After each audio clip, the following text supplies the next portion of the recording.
Mis padres me hicieron trabajar en 2 empleos mientras pagaban para que mi hermana estudiara en el extranjero. En su habitación encontré documentos de mi padre dirigidos a mí. Ella gritó, «¡No mires eso!», pero ya era demasiado tarde. Corté todos los lazos con ellos. Mi hermana Lucía salió corriendo hacia mí y me arrancó los papeles de las manos. Sus ojos estaban llenos de pánico. «Natalia, esto no es lo que parece», me dijo con voz temblorosa, pero yo ya había visto lo suficiente. Eran documentos de una cuenta bancaria a mi nombre con una suma considerable de dinero que nunca había visto y del que jamás me habían hablado. Durante toda mi vida, mis padres siempre habían favorecido a Lucía. Desde pequeña, ella recibía los mejores regalos, la ropa más bonita, las clases de piano que tanto quería. Mientras tanto, yo tenía que conformarme con lo que sobraba. «Es que tu hermana tiene talento», decía mi madre. «Hay que invertir en su futuro», repetía mi padre. Yo creía que era normal, que en todas las familias había un hijo favorito, y me había resignado a ser la segunda opción. A los 18 años, cuando terminé la preparatoria, mis padres me dijeron que no podían pagar mis estudios universitarios. «La situación económica está difícil», explicó mi padre con una expresión de falsa preocupación. «Tendrás que trabajar y estudiar al mismo tiempo si quieres ir a la universidad». Conseguí 2 empleos. Por las mañanas trabajaba como cajera en un supermercado y por las noches como mesera en un restaurante. Apenas dormía 5 horas diarias y aún así, apenas lograba pagar mis clases en la universidad pública local. Mientras tanto, Lucía, 2 años menor que yo, se preparaba para irse a estudiar a España. Mis padres habían contratado tutores privados para mejorar su español y le compraron un guardarropa nuevo para su viaje. La noche antes de su partida, organizaron una elegante cena de despedida. Yo llegué tarde porque salí de mi turno en el restaurante. Cuando entré a casa, todos estaban brindando. «Por el futuro brillante de nuestra hija», decía mi padre con la copa en alto.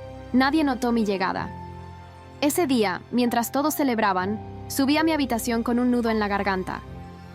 Pasé junto al cuarto de Lucía y vi su puerta entreabierta. Pensé en entrar para desearle buena suerte, pero algo llamó mi atención. Sobre su escritorio había una carpeta con mi nombre. La curiosidad pudo más que yo. Entré sigilosamente y empecé a revisar los documentos. Lo que encontré me dejó sin aliento. Extractos bancarios de una cuenta a mi nombre con más de $50,000. El dinero provenía de mi abuela paterna, quien había fallecido cuando yo tenía 12 años. La cuenta había sido abierta a mis 14 años y mi padre figuraba como cotitular hasta que yo cumpliera 21 años. Con manos temblorosas, seguí revisando. Encontré cartas de mi abuela dirigidas a mí que nunca había recibido, donde explicaba que ese dinero era para mis estudios universitarios. Mi abuela siempre había sido cariñosa conmigo. Solía decirme que yo le recordaba a ella de joven. En sus cartas, también mencionaba que había dejado una suma similar para Lucía. El sonido de pasos acercándose me alertó.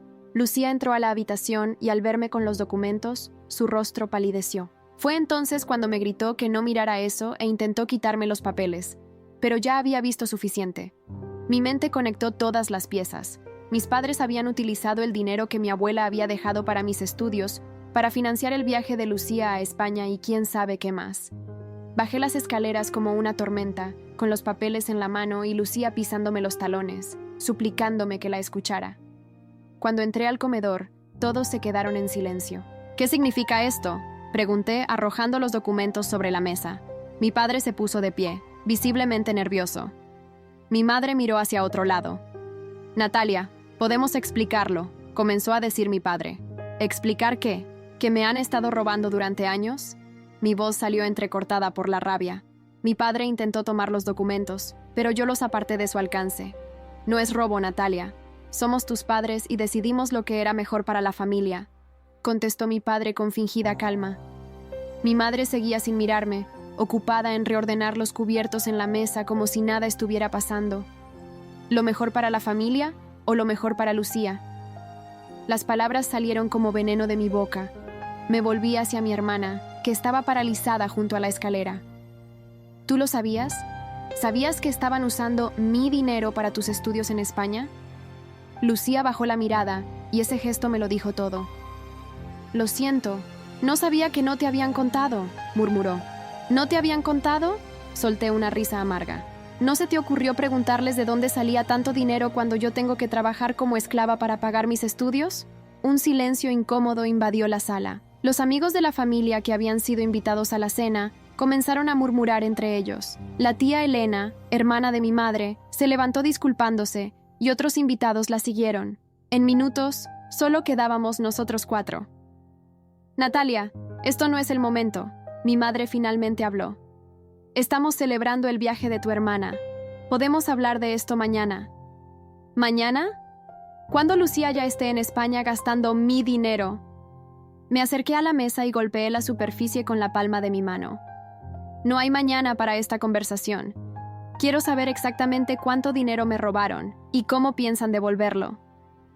Mi padre se acercó a mí, intentando controlar la situación.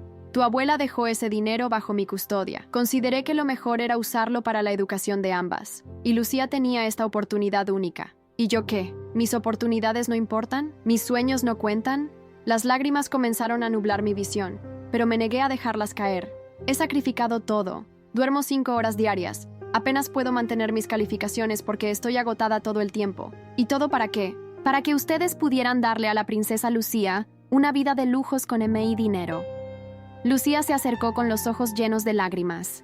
Natalia, yo no sabía que el dinero era tuyo.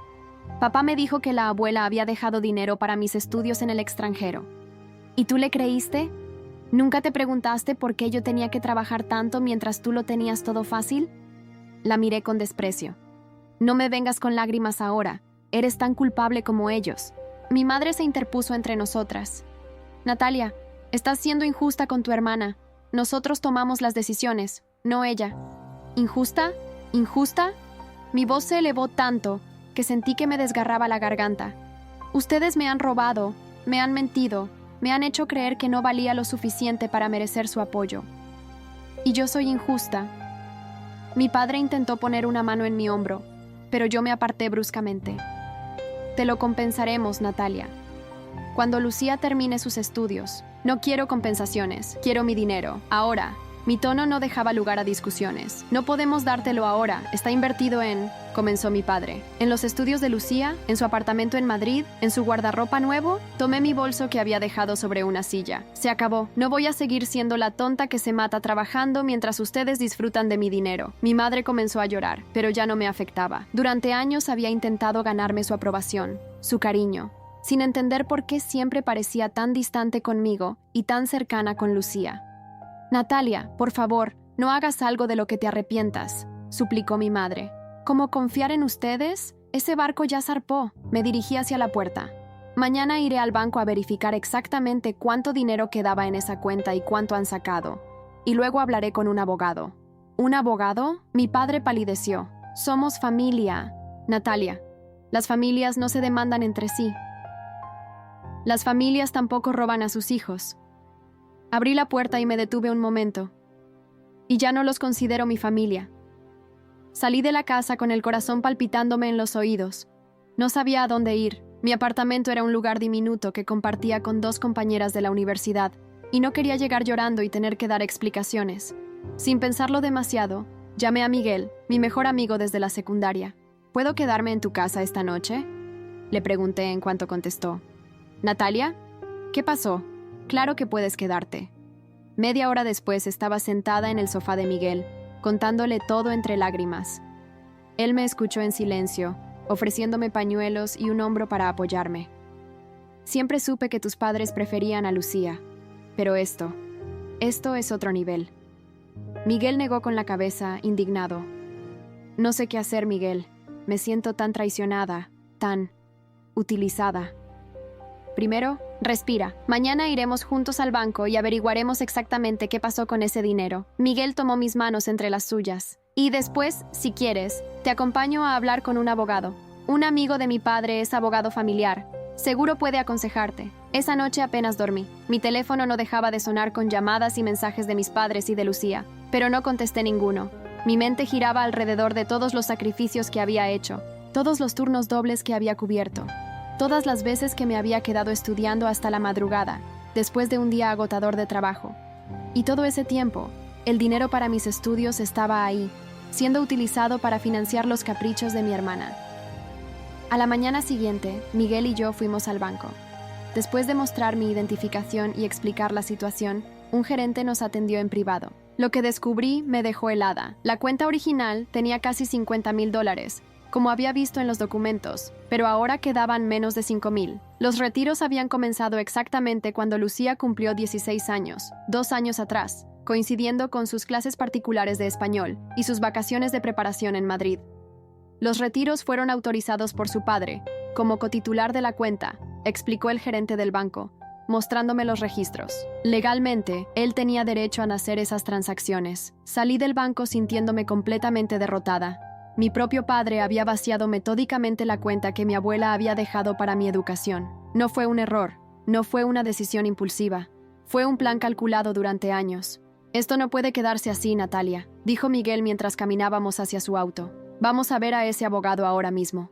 El bufete del amigo del padre de Miguel estaba en el centro de la ciudad, en un edificio de oficinas con vista al Parque Central. El abogado, Ramón Vargas, era un hombre de unos 50 años con expresión seria pero amable. Entiendo tu situación, dijo después de escuchar mi historia. Pero legalmente es complicado. Tu padre era cotitular de la cuenta, lo que significa que tenía derecho legal a disponer del dinero como considerara conveniente. Pero la intención de mi abuela era clara. Protesté, mostrándole las cartas que había encontrado. Ella quería que ese dinero fuera para mis estudios. Lamentablemente, la intención no siempre está protegida legalmente si no se estableció un fideicomiso formal o condiciones específicas en un testamento, explicó Ramón. Podríamos intentar argumentar un incumplimiento de la voluntad de la fallecida, pero sin documentos legales que respalden específicamente esa intención, será difícil. Sentí que el mundo se me venía encima. No solo me habían traicionado emocionalmente, sino que legalmente podían salirse con la suya. ¿Entonces no hay nada que pueda hacer?, pregunté con un hilo de voz. Ramón se inclinó hacia adelante, apoyando los codos en su escritorio. No dije eso. Podemos ejercer presión. Enviaré una carta formal solicitando la rendición de cuentas y la restitución del dinero. A veces, solo el hecho de recibir una comunicación legal hace que las personas reconsideren sus acciones. Asentí, aunque sin demasiada esperanza. Conocía a mi padre, era obstinado y estaba convencido de que siempre tenía la razón. También te sugiero que revises si había algún otro bien que tu abuela te haya dejado. A veces no se trata solo de dinero, sino de propiedades, joyas u objetos personales. Esa idea me hizo pensar. Mi abuela tenía una casa en el pequeño pueblo donde había crecido, a unas 2 horas de la ciudad. La última vez que la visité, cuando tenía 11 años, me había dicho que algún día me mostraría todos sus tesoros guardados allí. Nunca tuve la oportunidad de volver antes de que falleciera. Su casa, dije de repente. Mi abuela tenía una casa en Santa Rosa. No sé qué pasó con ella después de su muerte. Investigaremos eso, asintió Ramón, tomando nota. Al salir del bufete, recibí una llamada de un número que no reconocí. Era la tía Elena, la hermana de mi madre. Natalia, ¿podemos vernos? Hay cosas que necesitas saber. Nos encontramos en una cafetería cercana a su trabajo. La tía Elena siempre había sido diferente a mi madre. Más cálida, más directa. Nunca tuvimos una relación muy cercana porque vivía en otra ciudad, pero siempre fue amable conmigo en nuestros encuentros familiares. Lo que tus padres hicieron está mal, dijo sin rodeos apenas nos sentamos. He discutido con tu madre por esto toda la mañana. No, ¿ella te contó?, pregunté, sorprendida de que mi madre hubiera admitido lo que habían hecho. A medias. Dijo que encontraste unos papeles y que estás molesta por un dinero que tu abuela dejó. Elena hizo una mueca de disgusto.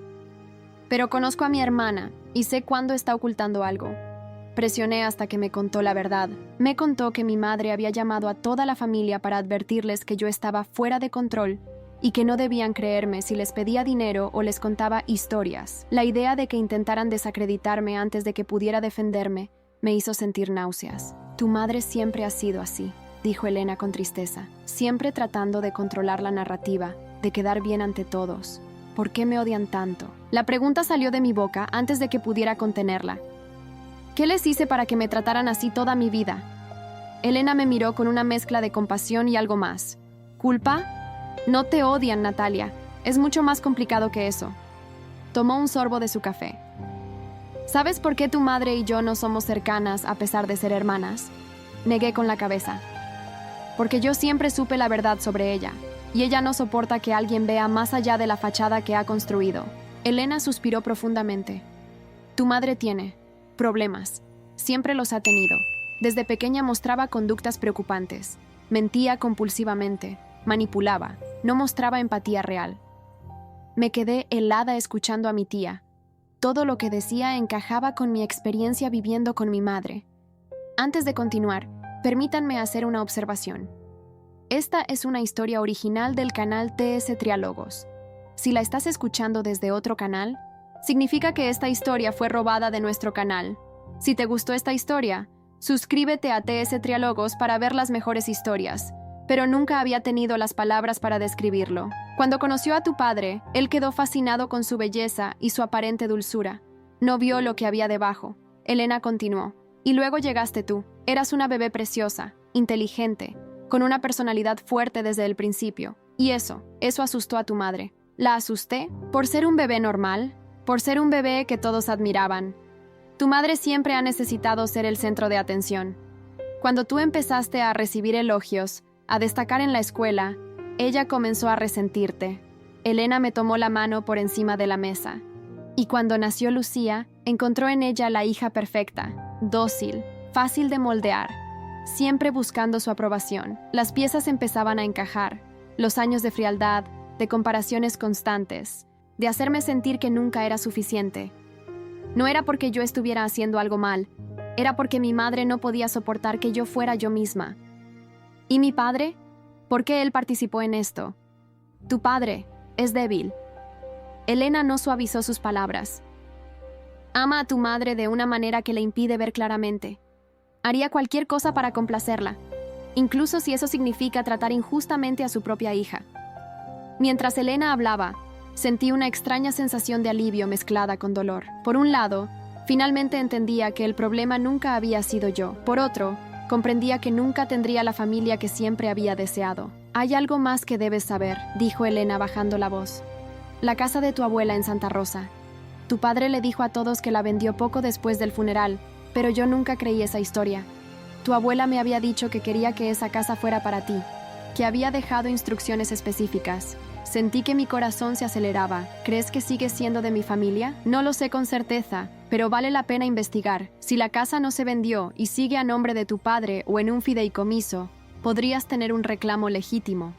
Elena sacó una llave de su bolso y me la entregó. Esta es la llave de la casa. Tu abuela me la dio para emergencias, pero nunca la he usado. Creo que deberías ir y ver por ti misma. Tomé la llave con manos temblorosas. Era pequeña y antigua, con un llavero desgastado que tenía grabadas las iniciales de mi abuela, MGR, María Guadalupe Ríos. Gracias, tía. Las palabras parecían insuficientes para expresar lo que sentía. No me agradezcas. Debí haber hablado antes, pero tu madre siempre me mantuvo a distancia de ti. Elena se levantó para irse. Ahora depende de ti decidir qué hacer con esta información. Al día siguiente, pedí permiso en ambos trabajos y, junto con Miguel, emprendimos el viaje hacia Santa Rosa. Durante el trayecto, no dejaba de pensar en lo que encontraría en la casa de mi abuela, si es que todavía existía.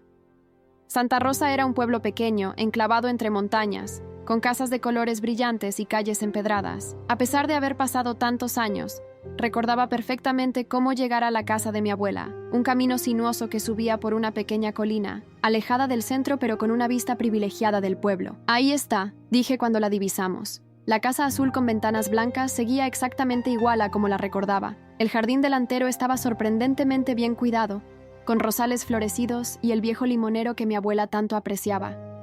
¿Alguien está viviendo aquí?, preguntó Miguel, notando lo bien mantenida que estaba la propiedad. Eso parece, respondí con un nudo en el estómago. ¿Habría vendido mi padre la casa después de todo? ¿O la habría alquilado sin decírselo a nadie? Estacionamos frente a la entrada y nos quedamos un momento en el auto, observando. No había señales de actividad dentro de la casa. ¿Qué hacemos ahora?, preguntó Miguel. Tengo la llave, dije, sacándola de mi bolsillo. Voy a entrar, con el corazón latiendo fuertemente. Caminé hasta la puerta principal. La llave encajó perfectamente en la cerradura y giró sin dificultad. La puerta se abrió con un ligero chirrido. ¿Hola? ¿Hay alguien?, llamé, entrando cautelosamente. Nadie respondió. El interior de la casa estaba impecable, como si alguien la limpiara regularmente, pero no había señales de que alguien viviera allí. Los muebles eran los mismos que recordaba de mi infancia: el viejo sofá de terciopelo verde, la mesa de comedor de madera oscura, las fotografías familiares en las paredes. Me acerqué a una de ellas. Era una foto mía a los 10 años, sonriendo con un diente menos junto a mi abuela en el jardín trasero. «Esto es extraño», murmuró Miguel, observando a su alrededor. «Parece que el tiempo se detuvo aquí». Caminé hacia el estudio de mi abuela, una pequeña habitación donde ella pasaba horas leyendo y escribiendo cartas. La puerta estaba cerrada con llave. Probé la que me había dado Elena, pero no funcionaba. «Déjame intentar», dijo Miguel, sacando una pequeña herramienta multiusos de su bolsillo. Después de unos minutos manipulando la cerradura, la puerta cedió. El estudio era exactamente como lo recordaba. Estanterías llenas de libros, un escritorio antiguo frente a la ventana, una lámpara de lectura con pantalla verde. Sobre el escritorio había varios cuadernos ordenadamente apilados y una caja de madera tallada. Me acerqué al escritorio y abrí uno de los cuadernos. Era el diario de mi abuela. Las páginas estaban llenas de su caligrafía elegante y delicada. Comencé a leer entradas aleatorias, buscando alguna pista sobre lo que había sucedido con la casa. «Natalia, mira esto», dijo Miguel, que estaba revisando unos documentos guardados en un cajón del escritorio. Me entregó una carpeta amarilla con la etiqueta Testamento y Disposiciones. Con manos temblorosas, abrí la carpeta. El testamento de mi abuela estaba allí, junto con varios anexos y cartas. Según el documento, la casa de Santa Rosa y todos sus contenidos me pertenecían desde el momento en que ella falleció. La cuenta bancaria también era legalmente mía, aunque mi padre tendría control administrativo hasta que yo cumpliera 21 años. Había otra cuenta similar para Lucía. Todo estaba perfectamente especificado, sin ambigüedades. «Tu padre no podía vender esta casa», dijo Miguel, leyendo por encima de mi hombro. «No le pertenecía. Entonces, ¿por qué está tan bien cuidada? ¿Quién ha estado manteniéndola todos estos años?», pregunté confundida. Un ruido en la entrada principal nos sobresaltó. Alguien había entrado a la casa. Miguel y yo nos miramos, alarmados. «Natalia, ¿estás aquí?», era una voz de mujer, mayor, que me resultaba vagamente familiar. Salimos cautelosamente del estudio. En la sala estaba una mujer de unos 60 años, con el cabello gris recogido en un moño. Me tomó un momento reconocerla. Era Dolores, la mejor amiga de mi abuela. «¡Dolores!», exclamé sorprendida. «Sabía que algún día vendrías», dijo ella, sonriendo con lágrimas en los ojos. «Tu abuela siempre dijo que lo harías». Dolores nos explicó que ella había estado cuidando la casa desde que mi abuela falleció. «Tu padre vino después del funeral y se llevó algunos documentos, pero nunca volvió. Dijo que vendería la casa, pero tu abuela me había pedido que no permitiera que eso sucediera. Me dio una llave y me pidió que mantuviera todo en orden hasta que tú vinieras a reclamar lo que es tuyo». «¿Mi padre sabe que has estado cuidando la casa?», pregunté. «No lo creo. Nunca ha vuelto por aquí. Envía dinero para los impuestos de la propiedad cada año, pero nada más. Creo que piensa que la casa está abandonada o que algún vecino la cuida por buena voluntad». Dolores hizo una pausa. «Hay algo más que debes saber. Tu abuela dejó una carta para ti. Me pidió que te la entregara cuando vinieras». Dolores fue a una habitación trasera y regresó con un sobre sellado. Mi nombre estaba escrito en el frente con la inconfundible letra de mi abuela. «Estaré en la cocina si me necesitas», dijo Dolores dejándonos solos. Con manos temblorosas, abrí el sobre y comencé a leer. «Mi querida Natalia, si estás leyendo esto, significa que finalmente has encontrado el camino de regreso a nuestra casa. Siento mucho no estar ahí para recibirte con un abrazo y una taza de chocolate caliente, como solíamos hacer. Hay muchas cosas que necesito decirte, cosas que tal vez debí decirte cuando aún podía, pero que no me atreví por miedo a dividir a la familia. Ahora, desde donde estoy, ese miedo ya no importa. Siempre supe que tu madre no te trataba como merecías. Vi cómo te hacía a un lado, cómo favorecía a Lucía, cómo intentaba apagar tu luz. Discutí con tu padre muchas veces por esto. Le pedí que te protegiera, que te diera el amor que merecías. Pero él siempre eligió la paz en su matrimonio por encima de tu bienestar.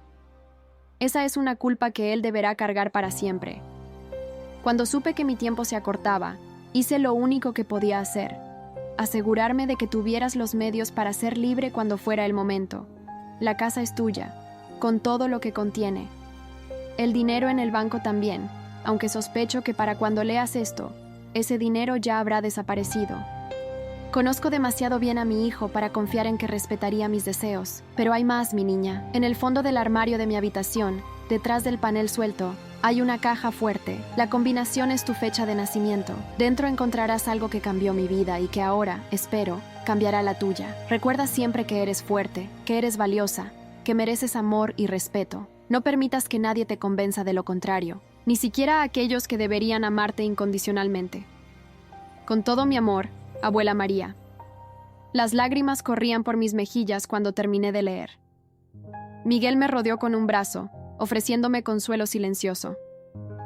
Necesito encontrar esa caja fuerte, dije, secándome las lágrimas.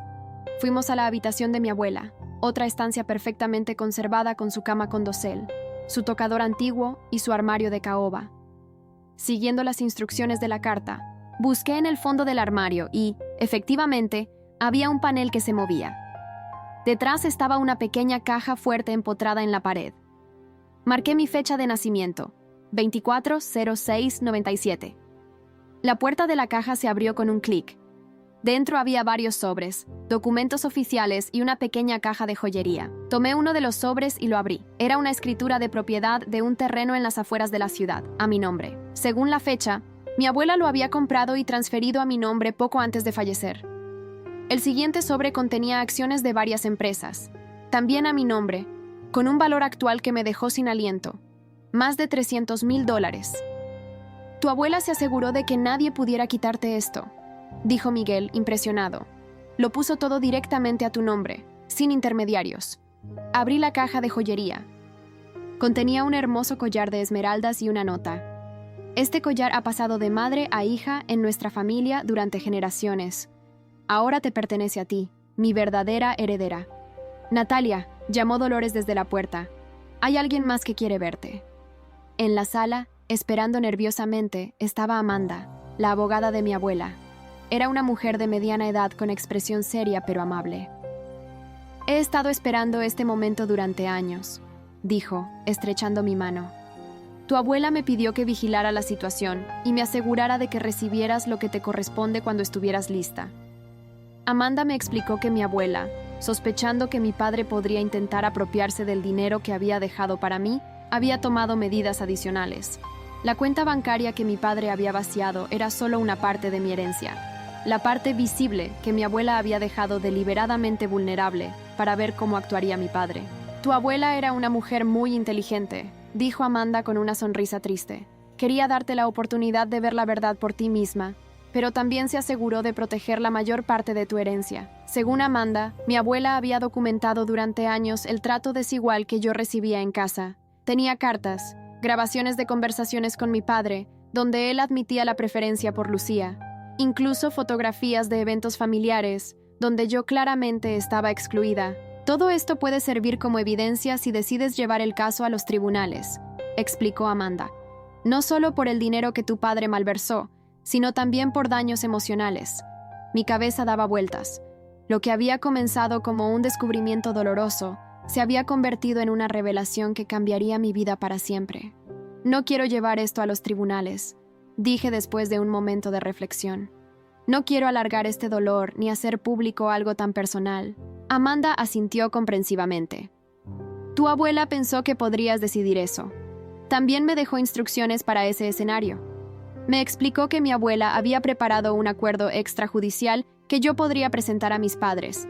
El acuerdo estipulaba que ellos debían reconocer por escrito que habían malversado mi herencia, comprometerse a devolver una parte del dinero en cuotas mensuales y renunciar a cualquier reclamo sobre la casa en Santa Rosa y las demás propiedades que me pertenecían. Si se niegan, entonces tienes toda la documentación para proceder legalmente, añadió Amanda. Pero la esperanza de tu abuela era que esto pudiera resolverse sin llegar a esos extremos. Pasamos las siguientes horas revisando documentos, hablando sobre mis opciones y planificando los siguientes pasos. Cuando finalmente terminamos, ya era tarde. Dolores insistió en que nos quedáramos a dormir en la casa. Esta es tu casa ahora, me recordó con una sonrisa. Puedes quedarte todo el tiempo que quieras. Esa noche, acostada en la que había sido la habitación de invitados de mi abuela, no pude dormir. Mi mente repasaba todo lo que había descubierto, todas las mentiras que habían formado la base de mi vida familiar. Sentía una mezcla de rabia, dolor y, sorprendentemente, alivio. Por fin entendía que el problema nunca había estado en mí. A la mañana siguiente, después de desayunar con Dolores y Miguel, decidí que era momento de enfrentar a mis padres. Les envié un mensaje pidiéndoles que estuvieran en casa a la 1 de la tarde para una conversación importante. No esperé respuesta. Durante el viaje de regreso, llamé a mi trabajo para pedir algunos días libres. Expliqué vagamente que estaba lidiando con asuntos familiares urgentes. Para mi sorpresa, mi jefe en el restaurante fue muy comprensivo. Siempre estás cubriendo turnos para otros, Natalia. Ya era hora de que tomaras tiempo para ti. Llegamos a la ciudad poco antes de la hora acordada. Amanda se reunió con nosotros en una cafetería cercana a la casa de mis padres para repasar la estrategia una última vez. Recuerda, mantén la calma, me aconsejó. No importa lo que digan o cómo reaccionen, tú tienes el control ahora. Cuando llegamos a la casa, mi corazón latía tan fuerte que podía sentirlo en mis oídos. Miguel apretó mi mano antes de que tocara el timbre. Estoy aquí contigo. Fue mi madre quien abrió la puerta. Su expresión pasó de la falsa preocupación al disgusto al ver que no venía sola. Natalia, no dijiste que traerías a otras personas, dijo, mirando con recelo a Miguel y especialmente a Amanda, con su maletín de abogada. Necesitamos hablar en privado, respondí, entrando sin esperar invitación. ¿Dónde está papá? En la sala, respondió mi madre, siguiéndonos con paso nervioso. Mi padre estaba sentado en su sillón favorito, pero se puso de pie al vernos entrar. Lucía también estaba allí, sentada en el sofá con expresión ansiosa. Al parecer, su viaje a España había sido cancelado o pospuesto. ¿Qué significa esto?, preguntó mi padre, señalando a Amanda. ¿Has traído a una abogada a nuestra casa? Siéntense, por favor, dije con una calma que no sabía que poseía. Tenemos mucho que discutir. Sorprendentemente, obedecieron. Amanda colocó su maletín sobre la mesa de centro y sacó una carpeta llena de documentos. Mi nombre es Amanda Vega, abogada personal de María Guadalupe Ríos. Se presentó formalmente. Estoy aquí en representación de su nieta, Natalia Ríos. Mi padre palideció visiblemente al escuchar el nombre de su madre y el título de Amanda. Natalia ha descubierto recientemente la verdadera extensión de su herencia y las irregularidades en la administración de la misma, continuó Amanda con tono profesional. No sé de qué estás hablando, comenzó a decir mi padre, pero lo interrumpí. Estuve en la casa de la abuela ayer, dije, mirándolo directamente a los ojos. La casa que supuestamente vendiste hace años. La casa que, según el testamento de la abuela, me pertenece desde el día de su muerte. Mi madre ahogó un grito y miró a mi padre con ojos acusadores. Claramente, ella también había creído en la mentira de la venta. También encontré esto, continué, sacando una copia del testamento y los documentos de la caja fuerte. La abuela dejó mucho más que una cuenta bancaria, papá. Dejó propiedades, acciones, joyas, y todas están a mi nombre, no al tuyo. Esto es ridículo, balbuceó mi padre. Mi madre nunca haría algo así sin consultarme. Lo hizo precisamente porque no confiaba en ti, respondí, y tenía razón en no hacerlo. Usaste el dinero de mi educación para financiar los caprichos de Lucía. Me hiciste trabajar hasta el agotamiento, mientras ella disfrutaba de lujos pagados con mi dinero. Lucía comenzó a llorar. Yo no sabía, Natalia, te lo juro. Papá me dijo que el dinero era de un seguro. Basta de mentiras, dijo Amanda, interrumpiendo lo que prometía ser otro intento de manipulación.